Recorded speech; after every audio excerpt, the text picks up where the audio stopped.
de ce temps-là que Dieu te donne. Parce que ce temps-là ne t'appartient pas. On ne regarde pas le temps qu'il fait. On ne regarde pas ce qui se passe réellement dans ce monde. Les chrétiens dorment. Les chrétiens actuellement ne veulent plus agir.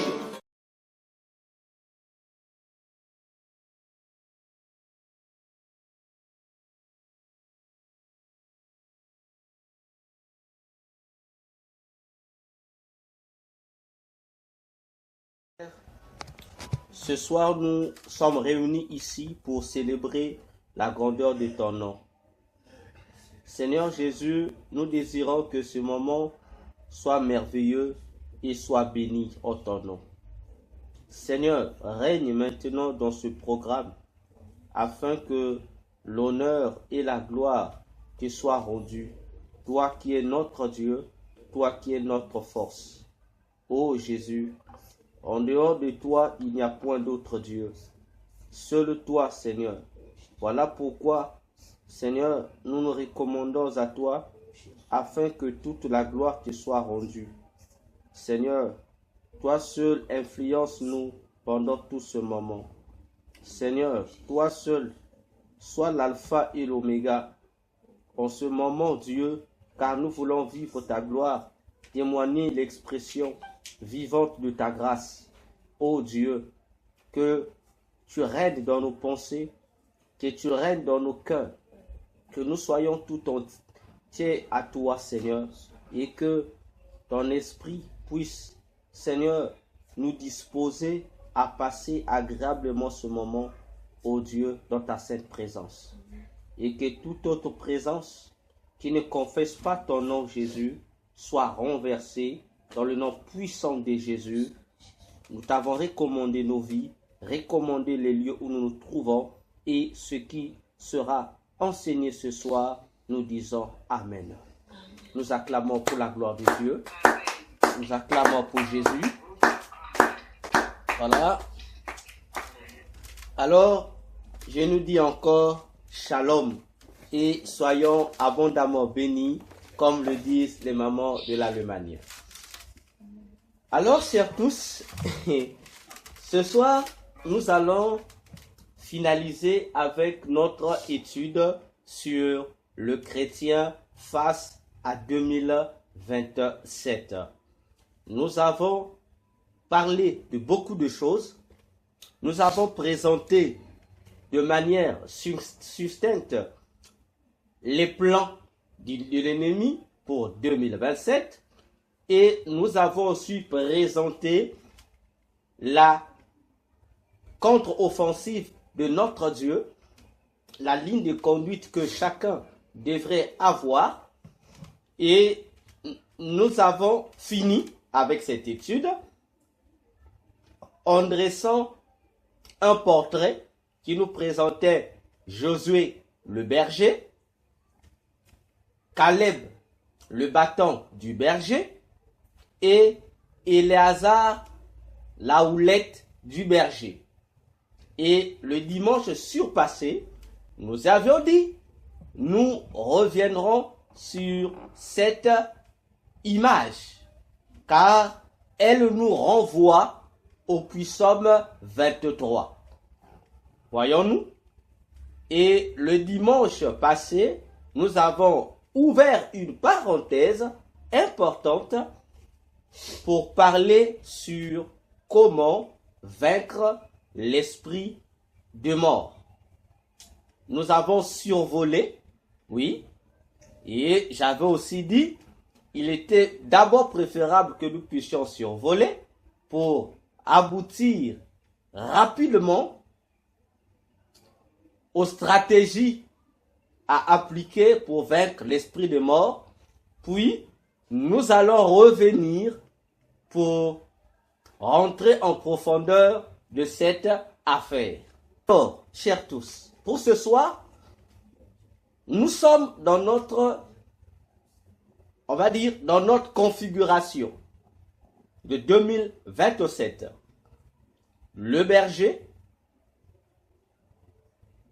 le bâton du berger et la roulette du berger qui nous donne Josué au milieu en tant que berger.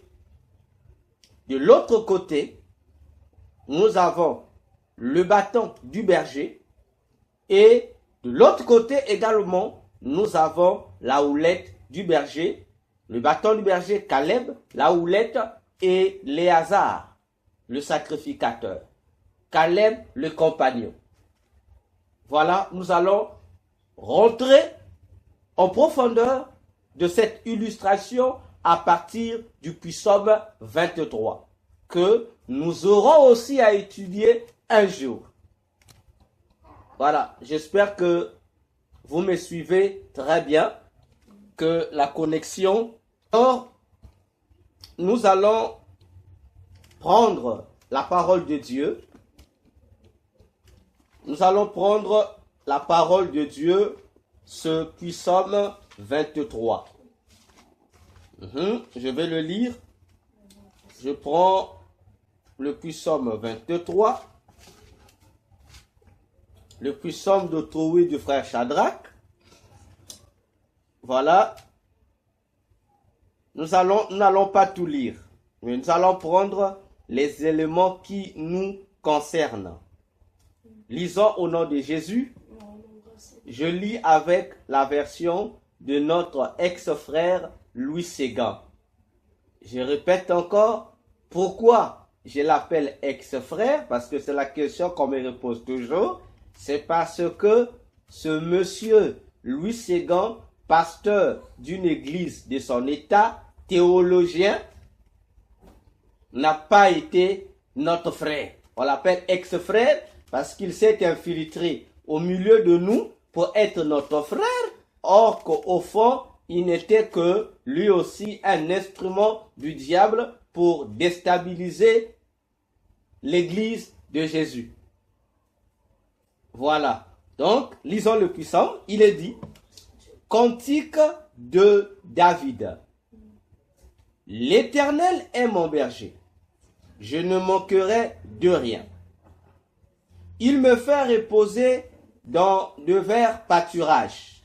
Il me dirige près des eaux paisibles. Verset 3. Il restaure mon âme. Il me conduit dans les sentiers de la justice à cause de son nom. Le verset qui nous concerne enfin, le verset 4. Quand je marche dans la vallée de l'ombre de la mort, je ne crains aucun mal, car tu es avec moi, ta houlette et ton bâton me rassurent. Je relis le psaume 23, verset 4. Quand je marche dans la vallée de l'ombre de la mort, je ne crains aucun mal, car tu es avec moi, ta houlette et ton bâton me rassurent. Acclamons encore pour la parole de Jésus.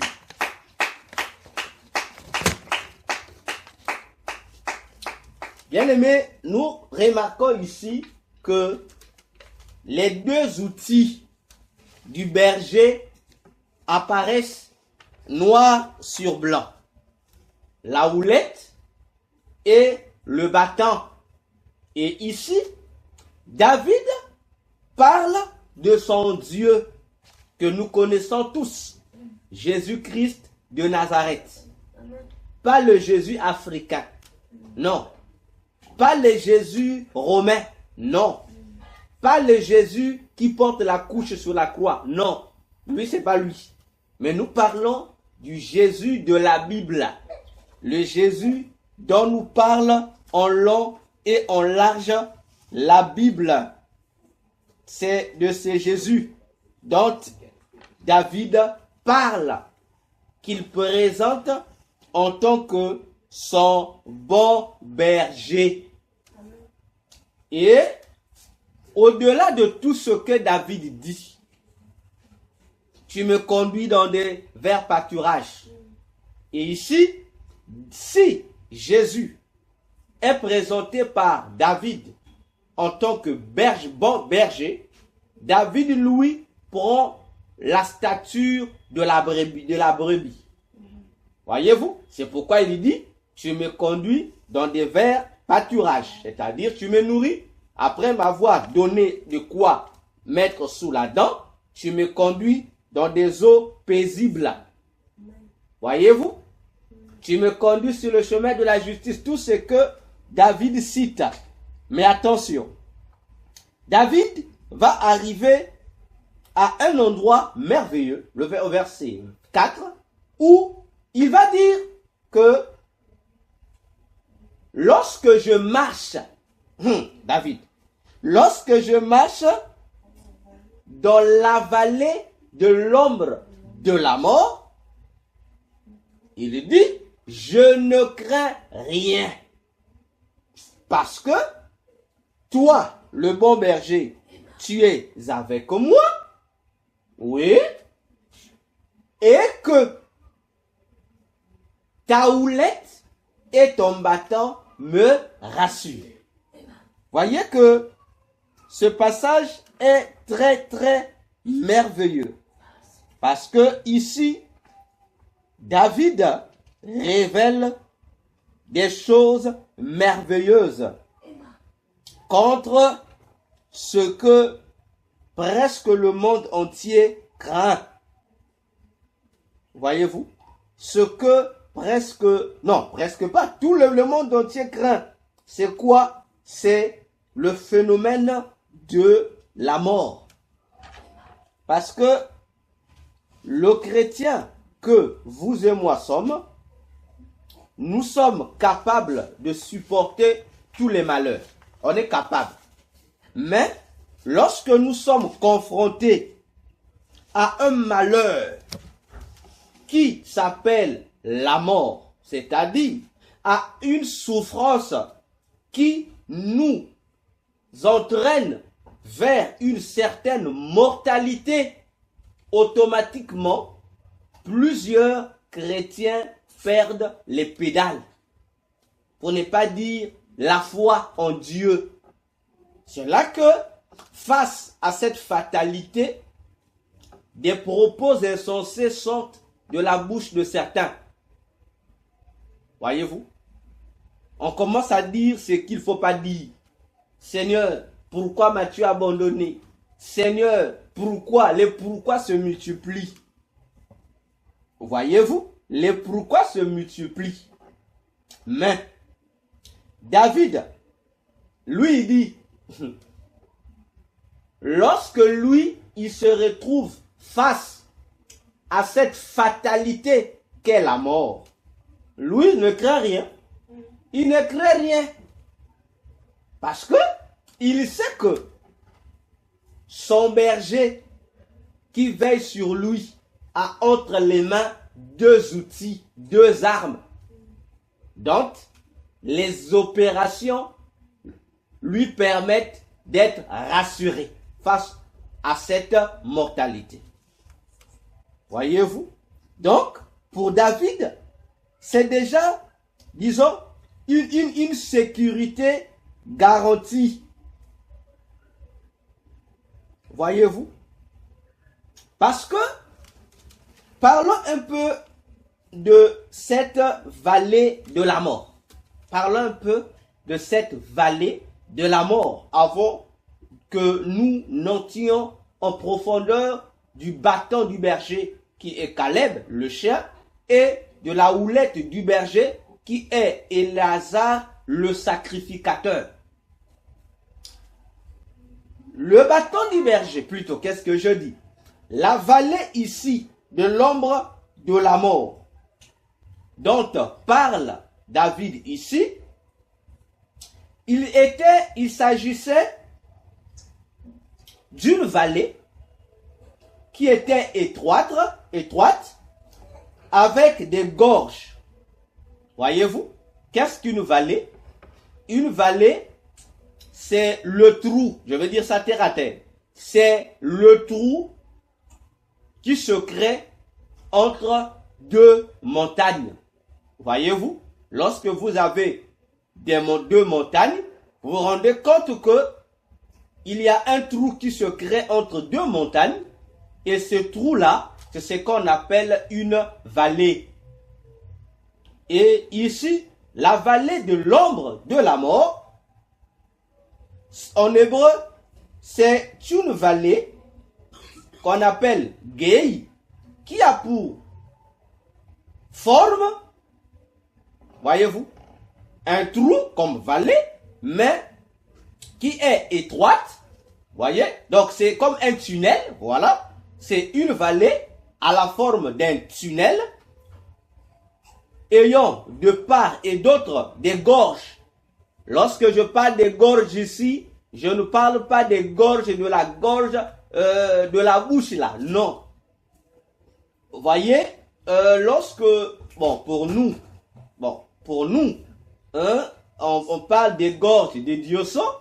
Lorsque vous êtes dans des endroits montagneux, vous allez constater que il y a des falaises, c'est-à-dire la falaise, c'est ce qu'on peut appeler le mur d'une montagne, le mur falaise. Mais vous allez aussi remarquer des gorges. Voilà, il y a aussi des formes des falaises qu'on appelle des gorges, de part et d'autre d'un tunnel. Voyez, si vous avez l'image d'un tunnel, vous allez vous rendre compte de ce que sont ces gorges-là. Alors, ce tunnel-là, cette vallée, prend l'attribut de l'ombre de la mort. Comment et pourquoi? Mais parce qu'elle était ténébreuse. Voyez-vous? Donc, cette vallée étant étroite, ne permettait pas la traversée de la lumière extérieure. Donc, c'est comme si tu rentrais dans un tunnel de train. Vous imaginez déjà? Donc, tu rentrais dans un tunnel de train où il n'y aura pas de lumière. Voyez-vous?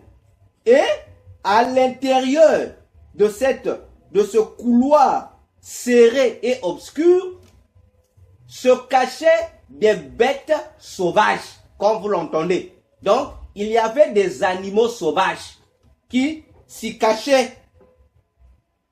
Voyez? En dehors des animaux sauvages qui s'y cachaient, il y avait aussi des brigands qui y faisaient leur refuge. Voyez-vous? Pour dire que ce couloir-là, cette vallée, aux yeux de David, était l'ombre de la mort. Imaginez-vous, un couloir long et obscur, à l'intérieur de l'obscurité que toi, qui es à l'entrée de cette vallée, ne vois pas. Il y a des bêtes sauvages et aussi des brigands. Voyez-vous, des bêtes sauvages et des brigands. Retenez cette image. Des animaux, l'obscurité, les bêtes sauvages et les brigands. Et ici, le mot employé par ombre, ici, dans le Psaume 23, verset 4, c'est le mot hébreu Tialmavet. Tialmavet. Or, Tialmavet désigne une obscurité intense. Ce qui a été traduit par ombre. En réalité, ça ne devait pas être traduit par ombre. Parce que l'ombre n'est pas forcément intensément obscure. L'ombre peut aussi être claire. Mais l'obscurité là, c'est une obscurité intense. C'est-à-dire une obscurité qui est non seulement profonde, mais mortelle. Tialmavet. Donc une obscurité profonde, mortelle. Voyez-vous, c'est pour cette raison que David, baptise ces couloirs sombres par ombre de la mort. Donc en un mot pour dire une obscurité mortelle. Parce que lorsque tu es devant l'entrée de cette vallée, de ce couloir, tu ne vois que l'obscurité dedans. Tu ne sais pas qu'est-ce qui t'attend dedans. Alors que dedans, il y a les bêtes sauvages, d'une part, et les brigands, d'autre part. Automatiquement, je comprends personnellement que David, étant prophète, sûrement Dieu lui avait fait grâce de visiter le séjour des morts. Je vous assure. Parce que lorsqu'il parle de l'ombre, de l'obscurité de la mort, cette obscurité de la mort, c'est l'obscurité qui existe au séjour des morts. Avec vous, nous avons étudié les 7 portes du séjour de mort. Parce que la partie du monde souterrain qui est le séjour de mort, c'est une partie influencée par une obscurité qu'aucun dictionnaire ni encyclopédie humaine ne peut expliquer. Voyez-vous? Lorsque vous êtes dans le séjour des morts, même votre propre bras, vous ne pouvez pas le voir. Imaginez-vous. Donc tu es dans une obscurité, si tu rapproches ta main devant toi, tu ne la verras pas. Voyez? Et David fait une comparaison entre le séjour des morts et cette vallée qu'il traversait. Ah oui, il traversait cette vallée pour sortir de l'autre côté. Voyez-vous? Donc, le psaume 23, ici, au-delà des batailles qu'il nous présente ici, la plus grande bataille, c'est traverser ce couloir de la mort, la vallée de l'ombre de la mort. Bon, faut mettre ombre là entre guillemets, parce qu'on doit traduire correctement la vallée de l'obscurité de la mort. Pas ombre, mais de l'obscurité de la mort. Voyez-vous, c'était ça, le plus grand danger. Le reste, David n'avait pas peur. Combattre l'ennemi qui était dans la lumière. Il dit, lorsqu'il sort, il réussit à traverser la vallée de l'obscurité de la mort. David dit, les adversaires qui m'attendent là où il y a la lumière là, il dit, vous, je n'ai pas peur de vous, parce que l'Éternel dresse une table entre vous et moi. Il ondule ma tête.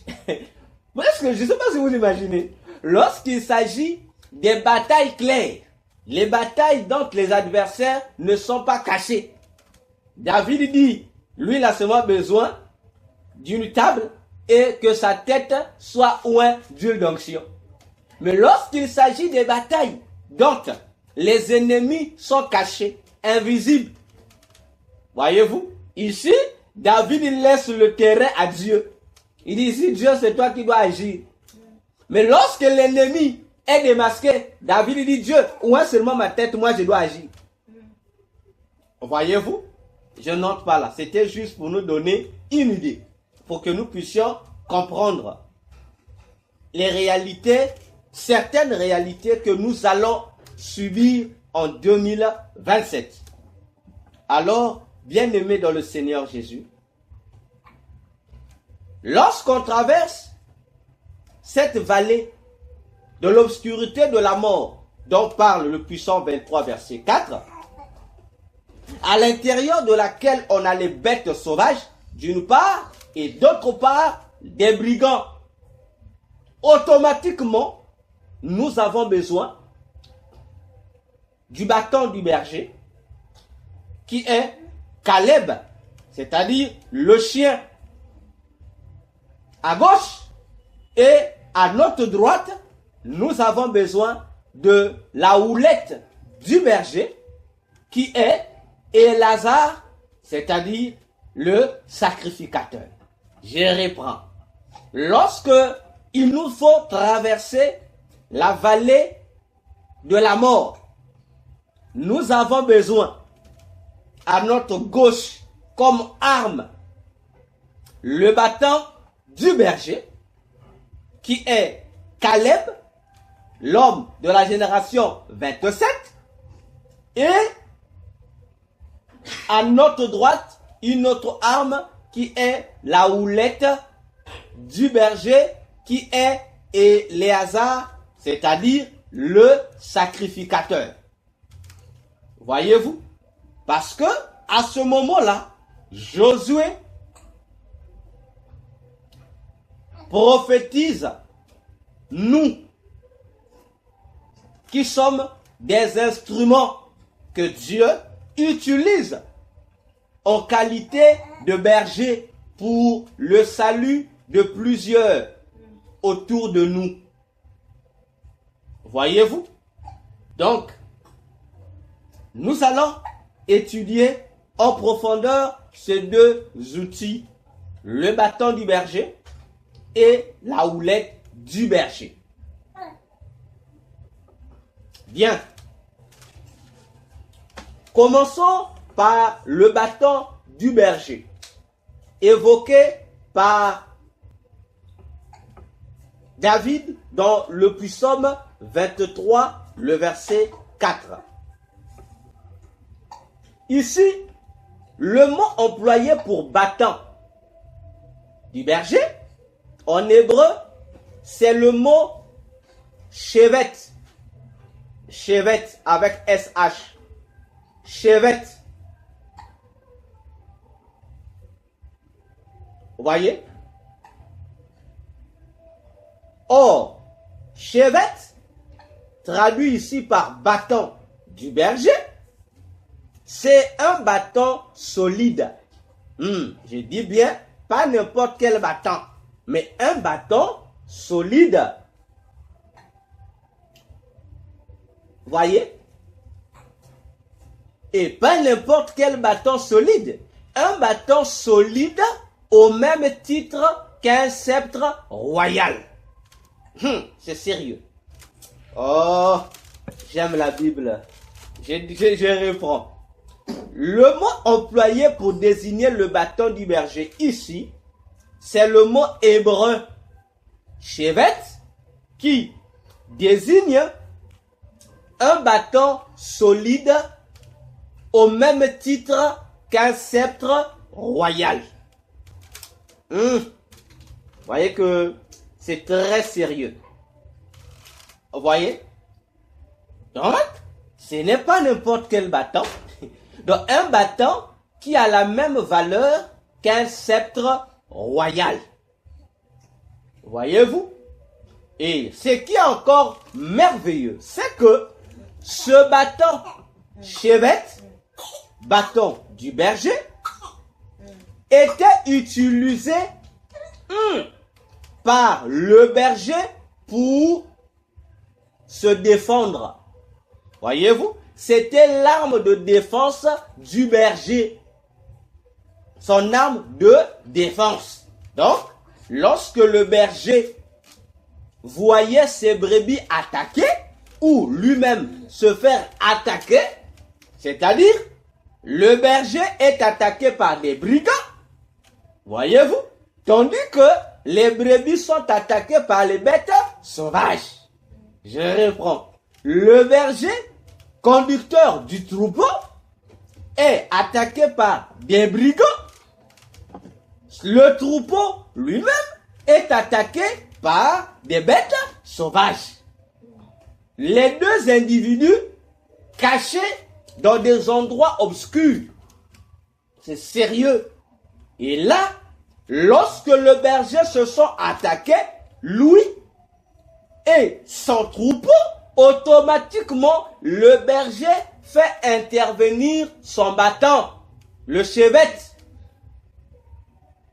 qui, nous l'avons vu, était Caleb, c'est-à-dire le chien, parce que Caleb signifie chien. C'est pourquoi nous avons dit, le bâton du berger est aussi l'image du chien. La sentinelle, le discernement spirituel, le renouvellement de l'intelligence. Ah oui, parce que en 2027, plusieurs ennemis cachés vont être en action. Ils seront mobilisés. Plusieurs ennemis cachés. L'Église sera attaquée par des ennemis cachés. Contrairement aux autres années où les ennemis sont visibles. Mais là, le diable changera de tactique. Il va plus employer des démons, mais qui nous seront inaperçus. C'est ce qu'ils vont faire. C'est ce qu'ils vont nous faire. Ça ne va pas se limiter seulement sur le plan national.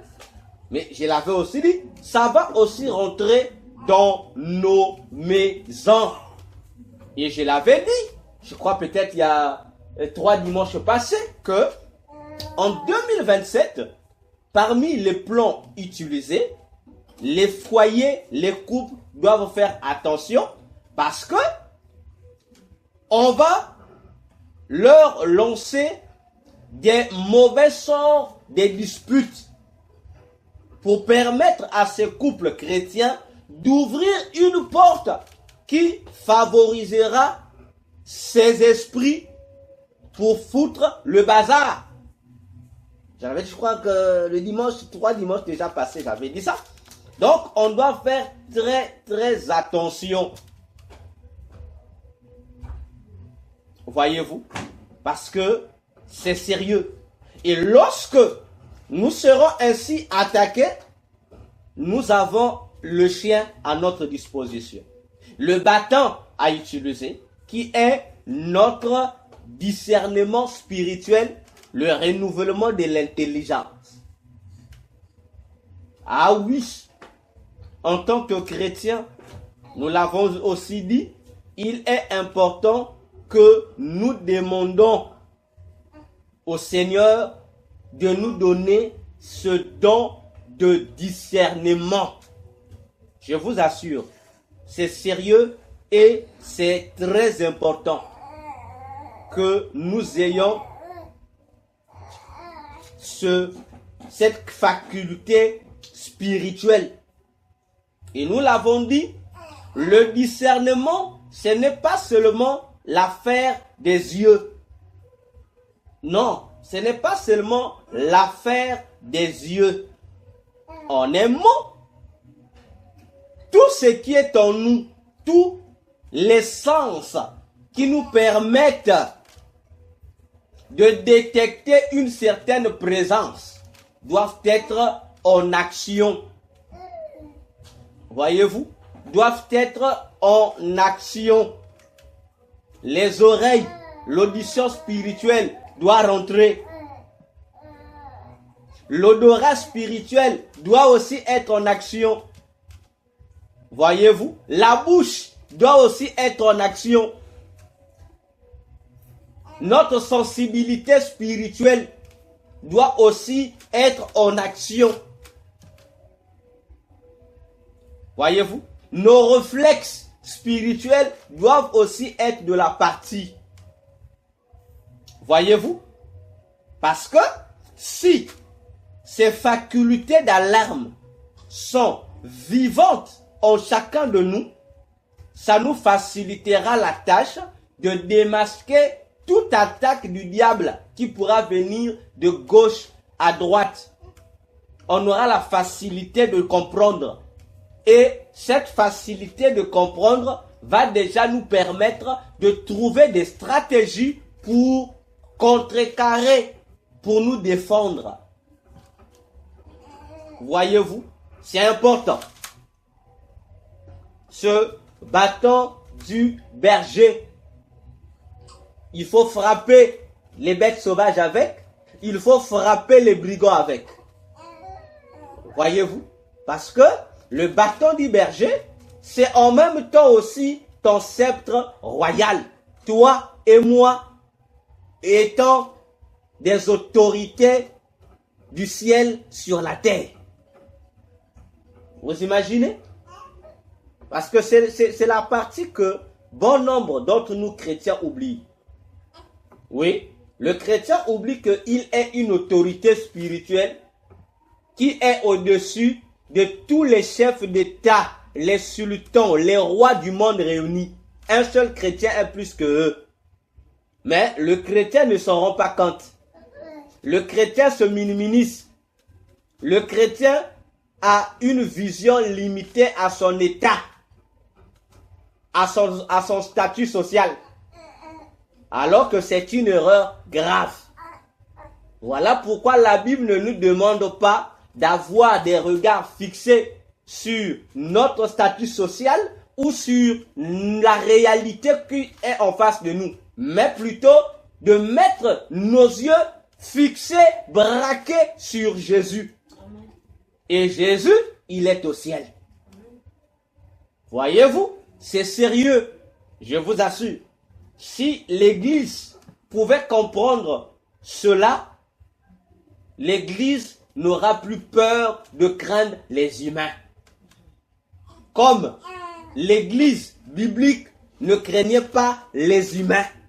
Que ça soit autorité, c'est pas quoi là. L'Église chrétienne de la Bible n'avait pas peur. Lorsque le pouvoir défiait l'Église, l'Église aussi s'élevait pour manifester son pouvoir. Mais aujourd'hui, c'est l'inverse. Je vous assure, lorsque les humains utilisés par des démons se lèvent contre l'Église, contre le chrétien, c'est le chrétien qui tremble.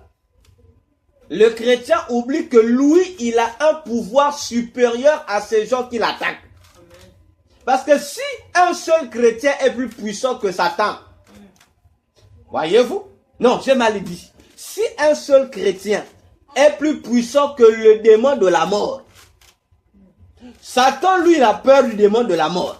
Maintenant, toi et moi, nous sommes supérieurs au démon de la mort. Ça veut dire que Satan et le reste des démons, lorsqu'on devait marcher là, et il devait libérer le chemin, il devait même trembler. Malheureusement, c'est nous qui tremblons devant Satan et ses démons. C'est nous qui tremblons devant les sorciers. Le sorcier nous défie, le chrétien a peur, il va fuir derrière le pasteur. Parce qu'il y a un sorcier dans la famille qui lui a promis la mort. Au lieu que le chrétien aussi dise au sorcier, le sorcier lui dit, toi, on va voir. Le chrétien tremble, non, dis aussi au sorcier, oui, je suis d'accord, on va voir. Voyez-vous, pour nous dire, attention, attention. Ayons le bâton du berger. Ayons notre chien spirituel, c'est-à-dire notre état d'âme doit être spirituellement développé. On doit développer notre sensibilité spirituelle. Nos sens spirituels doivent être développés. C'est important. Je vous assure, c'est important. Voyez-vous? Donc, voilà ce qui représente notre bâton du berger. Si c'est un sceptre royal, attention, je vous assure. Attention, nous l'avons dit, que si le sorcier, pour être sorcier, a besoin d'un totem, parce que lorsque le sorcier va dans son monde de sorcier pour nous nuire, il se métamorphose selon la morphologie de son animal totémique. Voyez-vous? Un totem, c'est un animal. Voyez-vous? Mais nous aussi, ayons en nous le bâton du berger, automatiquement, ce bâton du berger nous donne aussi le pouvoir de nous totémiser. Parce que Jésus qui nous a créés, lui qui nous a enfantés par sa sémence, lui, Jésus, on l'appelle le lion de la tribu de Juda. Ça veut dire que c'est un lion. Si lui c'est un lion, ça veut dire que le chrétien est un lionceau. Si Jésus est un serpent, ça veut dire aussi que nous sommes des serpentaires. Voyez-vous? Donc, toute caractéristique exprimée ou manifestée par Jésus est aussi ton partage, est aussi ta caractéristique. C'est pourquoi j'avais dit dernièrement, face au danger, mais prends la forme de l'animal qui te permettra de vaincre le danger. Ah oui, c'est tout. Tu en as le pouvoir. Parce que tu es dans un sacerdoce royal. Amen. Et dans 1 Pierre chapitre 2, le verset 4 au verset 13, l'apôtre Pierre dit que tu es une race élue. Amen. Tu es un roi. Et en tant que roi, mais ça veut dire que tu as le pouvoir. Amen. Devant telle circonstance, transforme-toi spirituellement seulement à l'animal qui te permettra de traverser la circonstance. Voilà pourquoi au ciel, les vêtements que les gens portent sont des vêtements de fin lin. Je vous assure, les vêtements du ciel, j'aime appeler ça les robes, pour que vous puissiez avoir l'idée. Voyez-vous, les robes du ciel.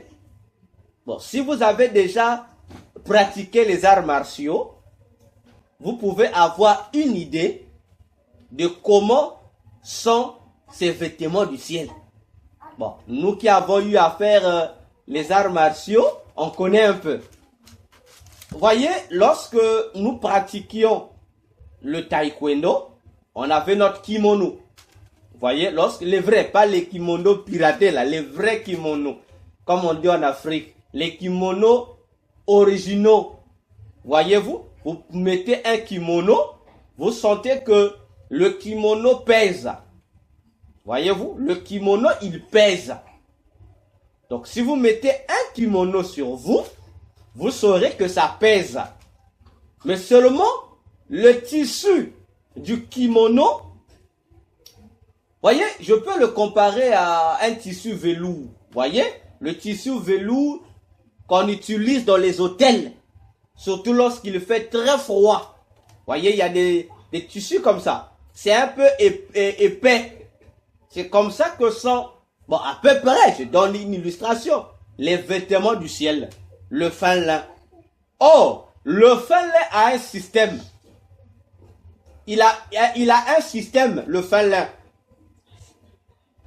Lorsqu'il fait froid, le fin lin devient un chauffage. Lorsqu'il fait chaud, le fin lin devient, madame, on va dire comment? Devient un climatiseur. Voilà. Faut qu'on comprenne. Voyez-vous? Donc, c'est un vêtement qui s'adapte aux circonstances. Et Dieu est merveilleux. C'est pourquoi au ciel, on dit qu'on ne va pas subir ni le froid ni ceci. Donc, chacun aura la température qui lui convient. Amen. À travers le vêtement que tu as.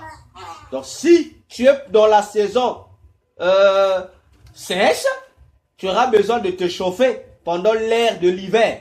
Le vêtement que tu as va te réchauffer. Mais si tu es pendant le chaud, l'été, le même vêtement va jouer le rôle de l'hiver. Voyez-vous? Mais si un simple vêtement conçu par Dieu peut le faire, peut changer de forme, de température, mais combien à plus forte raison toi qui le portes? Voyez-vous? Donc, c'est à nous de voir. C'est sérieux. C'est à nous de voir. À nous d'avoir le bâton du berger. Voyez-vous? Et si vous lisez Genèse 49, verset 8 à 10, vous allez comprendre quelque chose de bon. On va le lire. C'est la prophétie que Jacob donne sur son fils Judas. Genèse 49, verset 8 à 10. Lisons la parole de Jésus. Judas, tu recevras les hommages de tes frères. Ta main sera sur la nuque de tes ennemis. Judas, les fils de ton père se prosterneront devant toi. Judas est un jeune lion. Tu reviens du carnage, mon fils. Il proie les genoux, il se couche comme un lion, comme une lionne, qui le fera lever. Verset 10. Le sceptre ne s'éloignera point de Judas, ni le bâton souverain d'entre ses pieds, jusqu'à ce que vienne le Shiloh, et que les peuples lui obéissent. Amen. Verset 11. Il attache à la vigne son âne, et au meilleur sceptre le petit de son ânesse. Il lave dans le vin son vêtement, et dans le sang des raisins son manteau. 12. Il a les yeux rouges de vin, et les dents blanches de lait. Voyez-vous, Judas est celui qui a bénéficié de quoi? Il a bénéficié, joué le rôle de l'échantillon des fonctions du Messie, Judas. Voyez-vous? Donc il a goûté à ça. Et aujourd'hui, nous ne goûtons pas, mais nous vivons. Nous ne sommes pas des échantillons. Non. Mais nous vivons, nous expérimentons cette prophétie. Amen. Parce que le Shiloh qui devait venir était venu. Amen. Et le Shiloh nous a adoptés pour que nous appartenions aussi à la tribu de Judas. Amen. Donc, si Judas est dangereux, ça veut dire que tout chrétien aussi est dangereux. Amen. Et ça, toute l'organisation de ténèbres le sait. Voyez-vous? Il y a une devise connue dans toutes les sphères des ténèbres. C'est que lorsqu'on parle des hommes puissants qui existent, des hommes puissants, lorsqu'on parle d'eux, parce que si nous posons la question, qui sont les hommes puissants de la terre? On va commencer à citer Donald Trump. On va commencer à citer Emmanuel Macron. On va commencer à citer Poutine. On va commencer à citer, jusqu'on va arriver au président africain. Jusqu'on va même arriver au chef des quartiers. On va citer tout le monde. Et puis on va clore la liste. Alors que, en réalité, c'est lui qui doit... Donc, ceux qui devaient d'abord être cités avant Donald Trump, le président des États-Unis d'Amérique, ce sont d'abord les chrétiens. Amen. Parce que la devise connue parmi tant d'autres dans le monde des ténèbres à propos du chrétien, c'est une devise qui dit que le chrétien, le vrai chrétien, qui est le chrétien selon le critère de la Bible, c'est un puissant qui s'ignore. Imaginez-vous le jour où les démons m'ont dit ça. Ça m'a choqué. Quoique j'étais moi-même à la recherche d'une puissance. Je voulais être un magicien puissant. Bon, on me dit que le chrétien est un puissant qui s'ignore. Sachant aussi à l'époque que j'étais chrétien catholique. Donc, ça m'avait vexé. Cette parole m'avait encore donné plus de pouvoir, plus de motivation d'entrer encore dans l'occultisme, pour être puissant. Pour que cette puissance-là, que j'ignorais en moi, là, qui dormait en moi, puisse se réveiller. Vous imaginez que toi, chrétien, Satan sait que tu es un puissant, mais qui s'ignore. Mais comment quelqu'un peut être puissant et s'ignorer être puissant? C'est terrible. Donc, à nous de prendre conscience. À nous de nous réveiller. Parce que nous sommes puissants et cette puissance ne doit pas être ignorée. Amen. Voilà la puissance, l'efficacité du bâton du berger. Amen. Caleb, le sien, qui doit être à notre disposition, tant ce soir que jusqu'à ce que Jésus reviendra. Amen. Passons à l'autre arme l'arme de la droite. Parce que le bâton, c'est l'arme de gauche, de la main gauche. Lui, c'est la défense. C'est l'attaque pour combattre les bêtes sauvages et les brigands. Tandis que la houlette, c'est une arme de la main droite.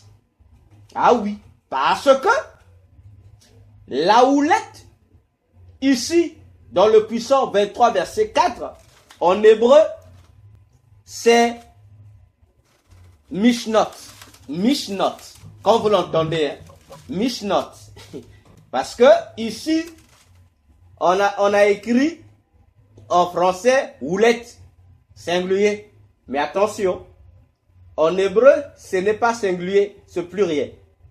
Mishnot, pluriel, et singulier, mishvet.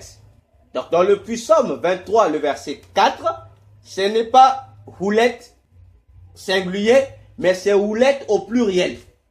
Donc, les houlettes au pluriel. Attention. Attention. Et nous avons dit, la houlette, c'est la prophétie des lézards, c'est-à-dire le sacrificateur ou l'esprit du sacrifice. Voyez-vous? Alors, cette houlette dont parle les puissants 23-4 ici, les mishvet, le mishvet ou mishnot, quel était son rôle? Si le bâton du berger, c'est pour la défense, mais la houlette, à quoi servait-elle entre les mains du berger? Il faut comprendre ceci, chers tous, que la houlette ici, c'était un bâton d'appui. Un bâton d'appui. C'est-à-dire une canne à marche. Vous voyez la différence, hein? Parce qu'on va se dire le bâton, oui, le bâton du berger, ce n'était pas pour la marche, c'était pour le combat. Mais la houlette, ce n'était pas pour le combat, mais c'était pour l'appui. Voyez-vous? Parce que, contrairement à la forme du bâton, qui est comme le bâtonnet, voyez-vous, la houlette était un bâton courbé au bord. Voyez-vous? Un bâton courbé au bord. C'est-à-dire, c'est comme lorsque vous voyez, on appelle ça comment? Un parapluie, voyez-vous? Un parapluie ou un parasoleil. Vous voyez comment le parasoleil, non? Donc si, lorsque vous tenez le parasoleil, le bout du parasoleil est comme fléchi. Voyez comment c'est? C'est fléchi, c'est courbé. Voilà, c'est cette forme-là. Car la houlette dont nous parle David ici. Voyez-vous? Et vous comprenez pourquoi il servait d'appui. Donc on va l'appeler aujourd'hui dans nos expressions modernes comme étant une béquille. Voyez-vous? C'était ça le bâton appelé ici la houlette. Différent du bâton du berger. Voyez? Ce bâton-là, c'est l'appui du berger. Ça permettait au berger de mieux faire sa marche et de mieux diriger, guider le troupeau à sa disposition. C'est par ce bâton que le berger pouvait libérer une brebis enfermée dans des arbres ou dans des ronces durant la marche. C'est avec ce même bâton que le berger pouvait dresser ou redresser, corriger une brebis. Vous voyez, hein? C'est pas avec le bâton du combat. Ça, c'est un autre bâton. Le bâton de l'éducation, c'est la houlette. Donc, c'est le bâton qui était l'instrument didactique du berger pour l'éducation de son troupeau. Attention, hein? Le berger avait deux bâtons. J'insiste. Parce qu'aujourd'hui, Le battant qui devrait éduquer le peuple devient le battant du berger qui tue le peuple. Non, le berger de la Bible savait faire la différence. Le battant qui détruit là, c'est le battant contre l'ennemi. Mais le battant qui doit éduquer, c'est la houlette. On doit faire attention, c'est sérieux. Voyez-vous, lorsque la brebis tombait dans un trou, c'est au moyen de ce battant, la houlette, que le berger le retirait du trou. Mais le berger se servait de la houlette pour sortir la brebis du trou. Voyez-vous? On comprend que la houlette, lui, elle est là pour la direction et pour le soutien. C'est sérieux. Je vous assure, c'est sérieux. Voyez-vous? C'est sérieux. Et je vais faire chemin faisant pour mieux expliquer l'affaire ici. Je crois, la suite du puissant nous dit, tout option 23, il y a une phrase là-bas. Laissez-moi prendre la Bible. Que je retrouve. Voilà, le verset.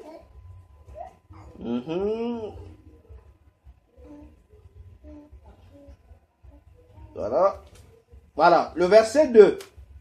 Je prends le verset 2. Non, le verset 3. Il dit, il restaure mon âme. Oui, voilà cette phrase-là. Il restaure mon âme, il me conduit dans les chantiers de la justice à cause de son nom. Voyez la phrase-là? La phrase-là qu'on lit en français, il restaure mon âme, il me conduit. Cette phrase-là. Le verbe conduire ici, plutôt restaurer ici. Le verbe qui a été traduit par restaurer ici. Ce n'est pas restaurer comme en français ici. C'est pas restaurer. C'est Yashuba. Or, Yashuba, en hébreu, c'est pas restaurer. Vous allez voir la différence.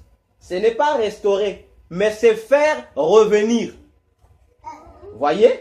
Si vous mettez, il restaure mon âme, il me conduit. Mais si vous remplacez restaurer par faire revenir, vous verrez que la phrase change. Il fait revenir mon âme. Comprenez? Ça veut dire, s'il fait revenir mon âme, ça veut dire que l'âme là se trouvait quelque part. Et le berger a fait revenir l'âme à sa place. Comprenez? Hein? Parce que lorsqu'on dit restaurer, c'est comme si la personne était noyée dans les problèmes. Et Dieu vient, c'est comme si la cause du problème venait des yeux. Dieu restaure. Non, ici, ce n'est pas la cette affaire de restaurer. C'était ramener à ta place. Donc, la brebis s'est retrouvée hors de sa place, tombée quelque part, peut-être dans un trou. Le berger ramène la brebis dans la bergerie. Voyez-vous? Et c'est sérieux. Voyez-vous? C'est sérieux. Et ce qui est encore beau, c'est que la houlette, par la houlette, le berger compte son troupeau. C'est-à-dire, il dresse sa houlette et toutes les brebis passent sous son bâton. Voyez-vous? Donc, il les dresse, chaque brebis passe un à un. La brebis passe un à un et ça permet au berger comment on a dit ça en français, de compter et d'examiner les brebis. Voyez-vous, si à l'hôpital, le médecin peut utiliser des appareils pour faire des examens, mais l'appareil d'examen du berger, c'est la houlette. Toutes les brebis passent, ça permettra en même temps de les compter et de connaître l'état de chaque brebis. Parce que vous passez un à un devant lui. Voyez-vous? Pour nous faire comprendre seulement que comment la houlette est très importante. Parce que je conclus ici. La brebis tombe toujours par le dos. Comprenez? La brebis tombe toujours par le dos. J'espère que vous avez compris. Madame, tu n'as pas compris. L'homme tombe où le plus souvent? Lorsque tu heurtes quelque chose. L'humain tombe toujours par le devant, non? Mais la brebis tombe par derrière. Vous imaginez?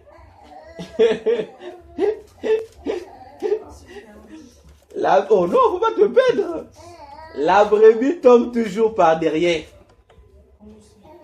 Hein? Voilà. Donc en fait, en français, on va dire la brebis se renverse. Comprenez? La brebis tombe toujours par derrière. Se renverse. Et la houlette est là pour ramener la brebis. Vous voyez? Parce que, dites-moi, entre le, vous allez comprendre, entre le derrière, le dos et la poitrine, entre le dos et la poitrine, qui supporte les charges?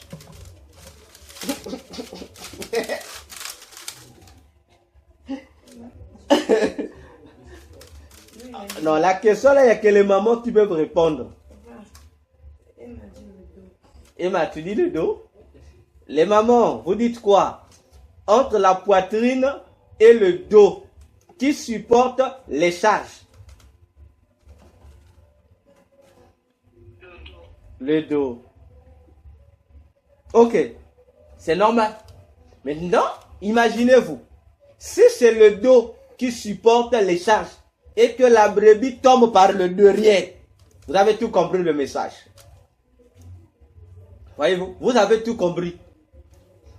Voyez-vous, donc pour nous faire comprendre que en 2027, même à partir de ce soir, chacun de nous, en tant que berger, d'abord de sa propre vie, parce que Jésus nous a dit de veiller et de prier.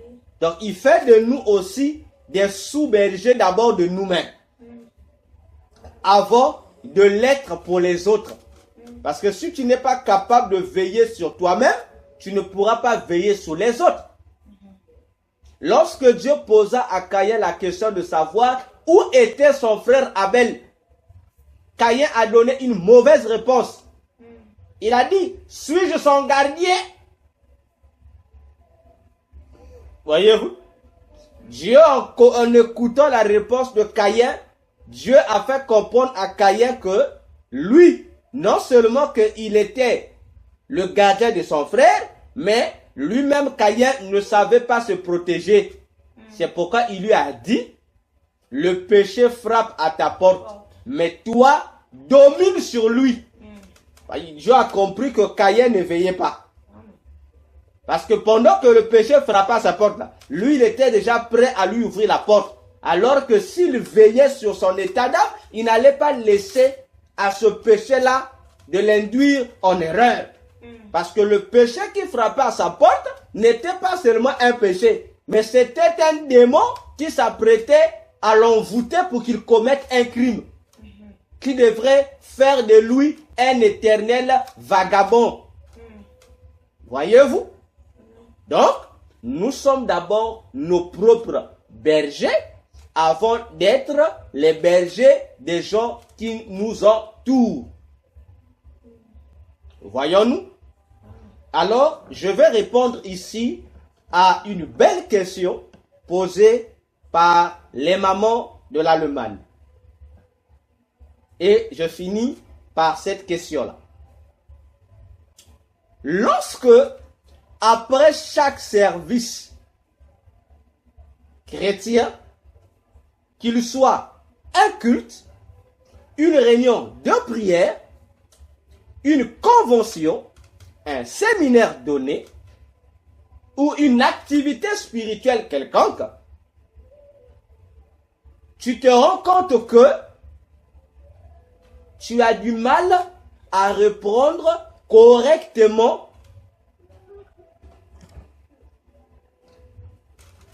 ton service habituel en Christ. Ça veut dire que tu réalises à ce moment-là que il y a des bêtes sauvages et des brigands cachés dans l'obscurité qui te guettent. Bon, je vais même dire le mot que Satan n'aime pas. Qui sont jaloux de toi. Parce que lorsque toi tu rentres dans cette activité ou dans ce programme spirituel, eux ils sont conscients que tu deviens de plus en plus fort. Que ce programme te donne une puissance supérieure, une capacité nouvelle qui renforce, je vais dire, ta force spirituellement parlant. Alors, eux doivent t'empêcher d'exercer cette puissance ou cette nouvelle dose que tu as reçue. C'est-à-dire, ils vont tout faire pour que la nouvelle dose de puissance que tu as reçue ne soit pas efficace dans ta vie. Ah oui. Donc, ils vont te ralentir. C'est pourquoi le dimanche, j'ai dit, même si Dieu déversait l'onction au milieu de nous, tant que nous ne nous activons pas pour mettre en valeur cette onction-là, la mettre en pratique, cette onction restera ainsi, ça n'aura aucun effet. Voyez-vous? Parce que tu ressors d'un programme, automatiquement, tu es une personne renouvelée. Tu es comme Moïse qui passe 40 jours et 40 nuits dans la présence de Dieu. Et lorsqu'il ressort, sa peau brille. Mais lui-même ne s'en rend pas compte. Les autres qui le voient s'en rendent compte.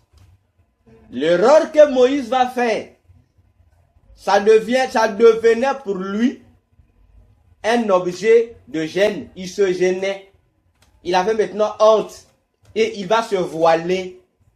Or, dans 2 Corinthiens 3, l'apôtre Paul dit, nous, chrétiens, qui avons compris les mystères du ciel, nous ne faisons pas comme Moïse, Amen, qui cachait la gloire de Dieu. Amen. Nous devrions la présenter pour dire à ceux qui ne croient pas, pour dire à ceux qui doutent, que nous étions dans la présence de Dieu. Amen. Que lorsque nous sommes dans la présence de Jésus-Christ de Nazareth, voici les résultats qui se produisent. Amen.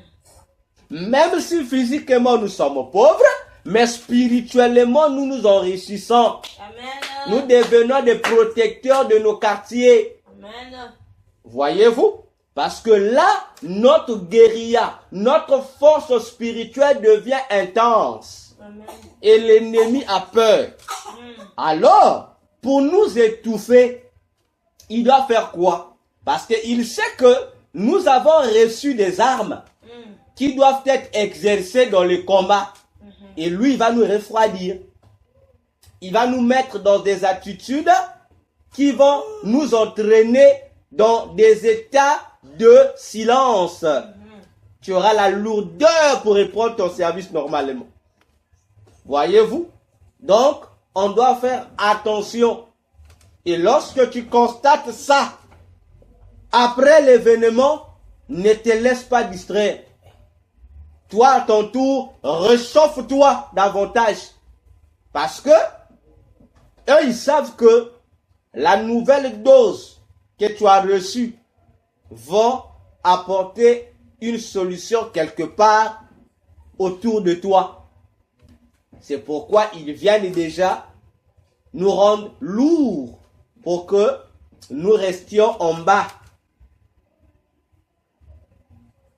Cette fatigue vient pour nous empêcher de sauver quelqu'un autour de nous, quelque part donné, parce que la nouvelle dose que nous avons reçue a pour mission de libérer les captifs. Et le monde des ténèbres savent, voient cela. Alors, ils vont mettre en place des mécanismes pour nous refroidir. C'est pourquoi désormais, lorsque tu constateras cela, toi aussi, fonce. Ne te laisse plus abattre par cette attitude-là. Tu constates ça à ton tour, toi aussi, alimente. Donc fais comme si tu fais une continuité du programme que tu avais là. Tu continues ça maintenant personnellement. Jusqu'à ce que cette lourdeur que tu sens, cette fatigue que tu sens doit te laisser. Parce que c'est le résultat de l'intimidation du diable. C'est ce que le diable a fait faire à Élie. Élie le prophète, après avoir mené une grande activité spirituelle pour la libération du peuple sous le joug des Baals et des Astartés, voilà notre Élie qui va fuir. Parce que il a écouté une menace d'une prêtresse de rien du tout, Jézabel, qui lui dit, aujourd'hui, je jure au nom de mes dieux, si toi, Élie, je te tue pas, je te décapite pas, tel que tu as décapité mes 800 prophètes, alors donc je ne suis pas Jézabel. Élie va dire, il va fuir pour aller chercher la mort où? Dans le désert. Il va chercher se suicider. Élie, et il est là au désert tout affamé.